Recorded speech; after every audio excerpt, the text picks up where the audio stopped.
Assalamualaikum warahmatullahi wabarakatuh. Perkenalkan, nama saya Lindsay Dalimbong, NIM 194 dari kelas B4. Oke, bertemu lagi di pertemuan kelima ya. Dimana di pertemuan kelima ini kita akan membahas tentang biofarmasetika sediaan parental.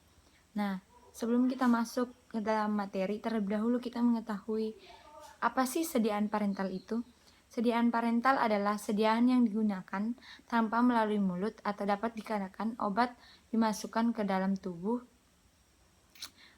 yang langsung ke pembuluh darah sehingga memperoleh efek yang cepat dan langsung sampai kepada sasaran.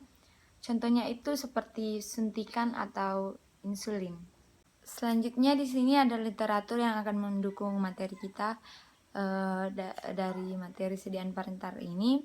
Di sini ada Ansel Harvard, di mana Ansel ini mengatakan bahwa pada umumnya pemberian dengan cara parenteral dilakukan bila diinginkan kerja obat yang cepat, seperti pada keadaan darurat, bila pasien tidak dapat bekerja sama dengan baik, tidak sadarkan diri, atau tidak tahan menerima pengobatan melalui mulut atau oral, atau bila obat itu sendiri tidak efektif dengan cara pemberian lain. Dan literatur lainnya seperti Sargeleon dan lain-lain. Di sini ada pengertian sediaan parenteral, yaitu sediaan steril yang dimaksudkan untuk pemberian secara injeksi, infus, atau implan dalam tubuh. Nah, jadi sediaan parenteral ini harus steril, bebas dari mikroorganisme, dan pemberiannya bisa secara injeksi, infus, atau implan. Implan ini yaitu penyuntikan pemberian KB yang secara disuntikan. Nah, di sini ada kerugian dan keuntungan dari sediaan parenteral. Kita bahas terlebih dahulu yaitu kerugian dari sediaan parenteral. Yang pertama, apabila sudah masuk ke dalam tubuh, susah untuk dikeluarkan, terutama apabila terjadi kasus toksisitas. Nah, jadi penggunaan sediaan parenteral ini harus dengan dosis yang tepat karena sangat berbahaya jika terjadi toksisitas. Yang kedua, harga relatif lebih mahal. Selanjutnya kita beralih ke keuntungannya. Yang pertama itu memberikan efek yang cepat. Jadi memang sediaan parenteral ini dapat memberikan efek yang cepat karena langsung ke pembuluh darah. Yang kedua, tidak melalui first pass effect, atau first pass ini dapat dibilang pengaruh lintas pertama karena memang sediaan parenteral ini tidak melalui saluran cerna tapi langsung ke pembuluh darah. Yang ketiga, tidak dapat diberikan apabila penderita dalam keadaan tidak dapat bekerja sama dengan baik, tidak sadar, atau tidak dapat dengan cara pemberian lain seperti oral. Jadi tentu saja karena pemberiannya melalui rute intravena atau injeksi, jadi dapat mudah untuk diberikan kepada pasien meskipun tidak sadarkan diri. Yang selanjutnya, yang keempat, ada kadar obat di dalam darah yang hasilnya lebih bisa diramalkan. Selanjutnya, yang kelima, ada dapat untuk obat yang rusak atau tidak diabsorpsi dalam sistem saluran cerna. Karena memang sediaan ini tidak melalui saluran cerna, sehingga sediaan obat tidak akan rusak karena saluran cerna. Nah, selanjutnya di sini ada jenis sediaan dari sediaan parenteral. Yang pertama ada cair, ada serbuk, dan tablet susuk. Nah, contoh dari sediaan cair yang pertama itu cairan infus. Contoh obatnya ada NaCl 0,9%, neurobion injeksi, dan lidocaine. Sedangkan untuk jenis sediaan serbuk, dia harus direkonstitusi terlebih dahulu, atau direkonstitusi ini biasanya disebut suspensi kering, di mana sediaan suspensi kering ini dibuat karena stabilitas aktif dalam pelarut air terbatas karena stabilitas fisiknya maupun stabilitas kimianya. Contohnya seperti antibiotik, dan contoh obatnya ampicillin, di mana ampicillin ini memiliki stabilitas terbatas di dalam pelarut air. Selanjutnya jenis sediaan tablet susu atau implan, di mana Tablet susuk ini atau implan ini suatu tablet yang dimasukkan atau ditanam di bawah kulit manusia atau hewan. Selanjutnya di sini ada karakteristik dari sediaan parentral. Yang pertama itu steril. Jadi maksud dari steril itu yaitu bebas dari mikroorganisme seperti pirogen atau bakteri. Apabila suatu sediaan parentral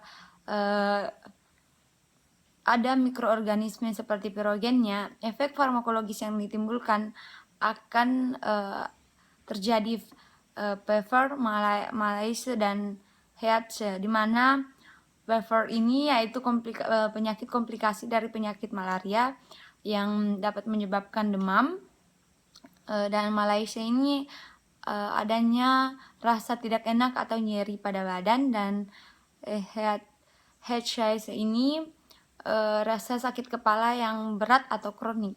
Selanjutnya, karakteristik yang kedua dari sediaan parentral ini yaitu bebas dari partikel yang berukuran besar.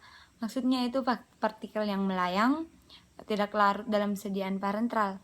Idealnya sediaan parentral ini harus jernih dan tidak ada partikel yang dapat dilihat dengan mata telanjang. Jadi, sediaan parentral itu harus dalam bentuk yang jernih atau halus, dan partikel-partikelnya tidak dapat dilihat dengan mata telanjang. Selanjutnya, karakteristik ketiga dari sediaan parentral ini yaitu bebas dari partikel yang berukuran besar. Yang dimaksudkan yaitu telah lulus dari standar USP, di mana dari standar USP ini yang harus diperhatikan yaitu perhitungan partikel yang dilakukan dengan perhitungan yang terbawanya cairan elektronik dengan sensor penghamburan cahaya. Nah, pada sediaan parentral ini, sediaan volume kecil harus berukuran lebih kecil daripada 100 ml, tidak lebih dari 1000 partikel per kontainer dengan diameter 100 mikrometer dan atau 1000 partikel per kontainer dengan 25 mikrometer.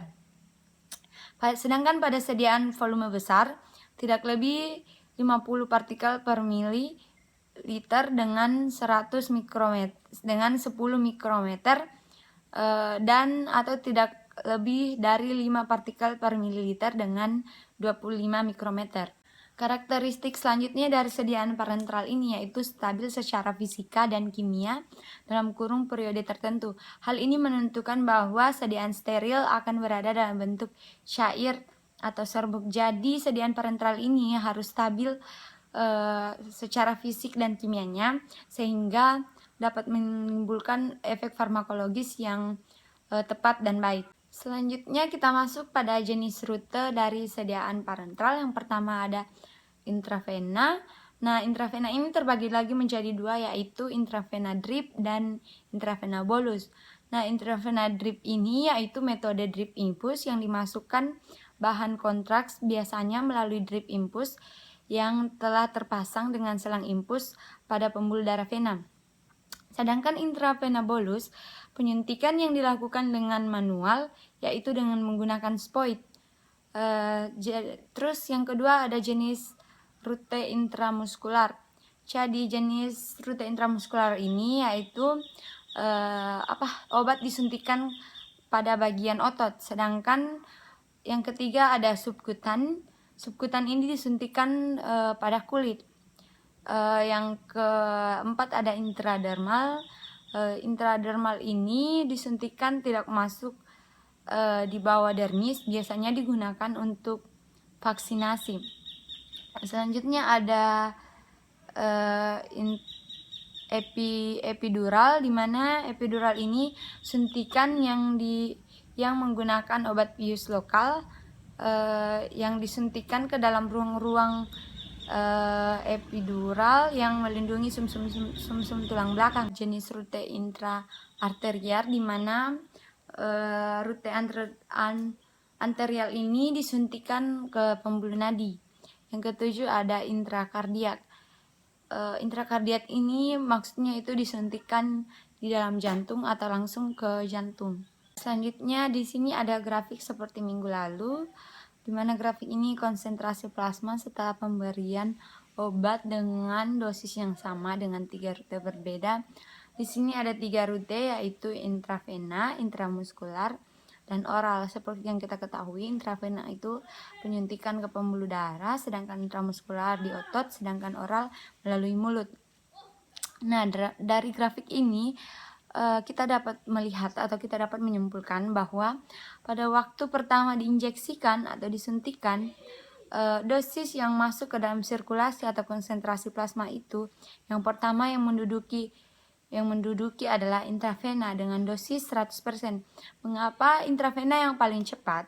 Karena seperti yang kita ketahui tadi bahwa intravena ini langsung ke pembuluh darah.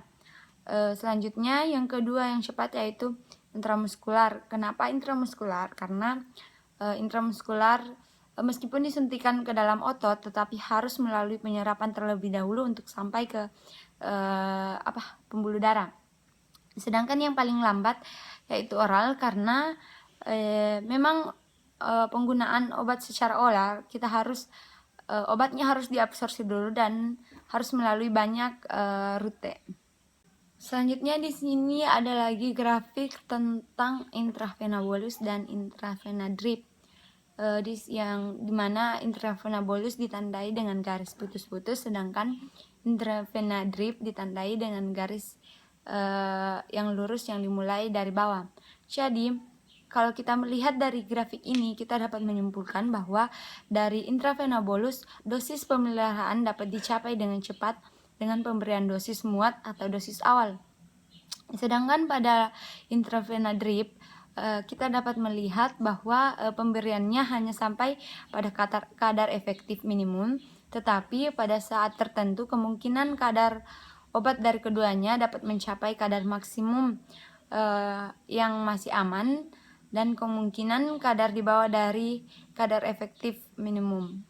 Selanjutnya masih mengenai intravena, biasanya intravena yang biasanya dipilih yaitu intravena di daerah antecubital atau di bagian depan sikum.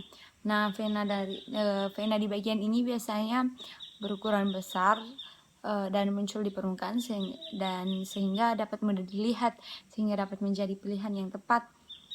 Selanjutnya ada cara memasukkan jarum. Jadi potongan yang miring hadap ke atas dan ujung tertajam hadap ke vena dengan teknik aseptis. Adapun bahaya dari penyuntikan intravena ini yaitu yang pertama, terbentuk trombus akibat rangsangan jarum pada dinding vena, terutama yang cairan megriritasi. Dari terbentuknya trombus ini kemudian terjadi embolus dan selanjutnya terjadi emboli lagi, di mana trombus ini yaitu gumpalan darah di dalam darah, sedangkan embolus ini yaitu kondisi di mana cairan darah terhambat benda asing, contohnya yaitu trombolus tadi.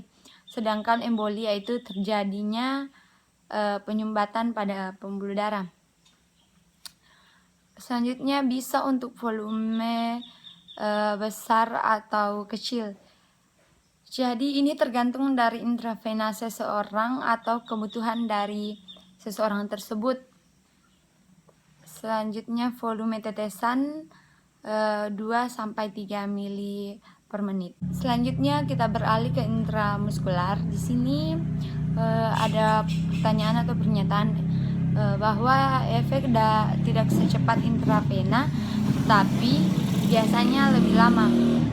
Jadi memang intramuskular ini tidak secepat intravena. Mengapa? Karena intramuskular ini harus melalui penyerapan terlebih dahulu untuk sampai ke pembuluh darah, sedangkan intravena langsung ke pembuluh darah.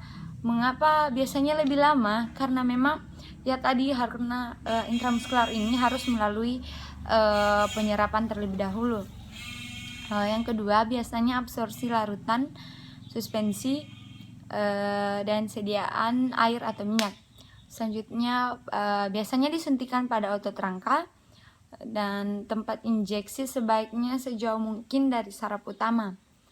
Selanjutnya biasanya di otot gluteus maximus atau di pantat, otot deltoid atau di lengan atas. Selanjutnya, sedangkan pada bayi di pantat otot belum berkembang dengan baik, sehingga intramuskular di otot deltoid atau lengan atas atau otot milateral atau di paha. Jadi pada bayi sebaiknya intramuskular ini disuntikan pada lengan atas atau di paha, karena apabila disuntikan di otot pantat bayi belum berkembang. Selanjutnya ada kerusakan akibat intramuskular, ada hematon dan emboli. Seperti yang saya jelaskan tadi, bahwa akan terjadi pembengkakan, jadi terkelupasnya kulit serta kerusakan saraf. Dan adapun volume dari intramuskular itu yaitu volumenya umumnya 5 mili di gluteal dan 2 mili di deltoid. Selanjutnya kita beralih kepada rute subkutan, di mana rute subkutan ini biasanya disuntikan di bawah permukaan kulit, umumnya di jaringan intestinal longgar, lengan bawah, paha atau pantat. Volume suntikannya jarang lebih dari 2 mili. Obat yang mengiritasi atau larutan kental sebaiknya tidak dengan subkutan, karena dapat menimbulkan sakit atau lecet atau abses. Selanjutnya kita masuk dalam faktor yang mempengaruhi bioavailabilitas, di mana yang pertama itu faktor fisikokimia, yang kedua faktor fisiologi, yang ketiga faktor formulasi. Di sini juga ada dicantumkan tentang literatur yang membahas tentang faktor yang mempengaruhi bioavailabilitas ini. Ya, kita bahas terlebih dahulu yaitu faktor fisikokimianya, di mana faktor fisikokimianya ini yang pertama adalah laju disolusi. Jadi laju disolusi ini yaitu proses pelepasan senyawa obat dari sediaan dan melarut ke dalam media pelarut. Yang kedua ada koefisien partisi dan kelarutan dalam lemak dan interaksi obat, yaitu atau zat aktif dan bahan tambahan lain dalam sediaan. Selanjutnya di sini masih membahas tentang faktor fisikokimia, di mana laju disolusi di sini ada rumus D sama dengan K dikali D dikali S dalam kurung CSS dikurang C. Di sini juga ada tabel mengenai ukuran partikel mikrometer dan tingkat darah rata-rata unit per mil, bisa dapat dilihat sendiri. Selanjutnya kita masuk dalam faktor fisiologi. Di sini faktor fisiologi yang mempengaruhi yaitu terutama dalam proses absorpsi obat, aliran darah dari bagian tubuh atau area yang diinjeksikan harus dilihat dari kecepatan absorpsinya. Yang kedua ada pengaruh obat, suatu obat yang dapat mempengaruhi obat lain atau interaksi obat. Ini obat yang diberikan secara ganda.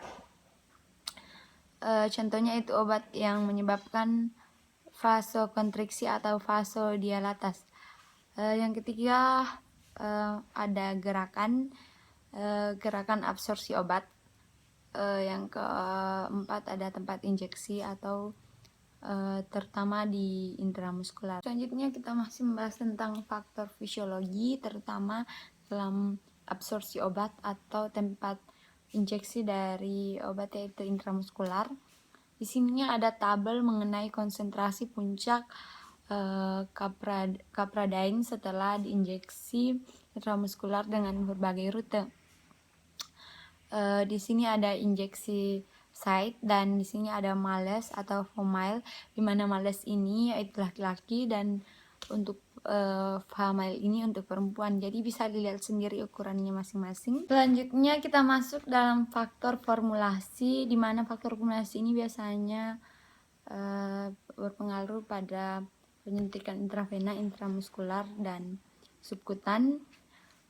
Di mana intramuskular dan subkutan ini biasanya berpengaruh dari aqueous solution atau solusi berair, aqueous suspension atau suspensi berair,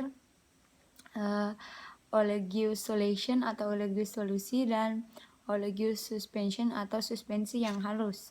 Selanjutnya di sini ada efek obat dengan berbagai formulasi dari obat dengan bentuk sediaan suspensi. Jadi di sini saya kurang paham, jadi mungkin untuk pertemuan selanjutnya dapat dijelaskan sama Ibu. Kita masuk ke dalam evaluasi dari sediaan parenteral ini. Yang pertama itu uji stabilitas fisika kimia. Diuji dari penampakan fisik seperti warna, bau, rasa, serta konsistensi. Yang kedua diuji viskositas, homogenitasnya, dan perubahan kandungan zatnya. Diuji pada rangkaian kondisi spesifik tertentu di mana suhu, pH, intensitas cahaya, dan konsentrasi obat pada selang waktu tertentu. Yang kedua ada uji mikrobiologi. Di uji mikrobiologi ini maksudnya pengujian apakah pada sediaan terdapat mikroorganisme atau tidak. Selanjutnya yang ketiga ada uji in vivo. Jadi di uji in vivo ini sediaan yang diujikan pada hewan coba apakah memiliki efek toksik atau tidak.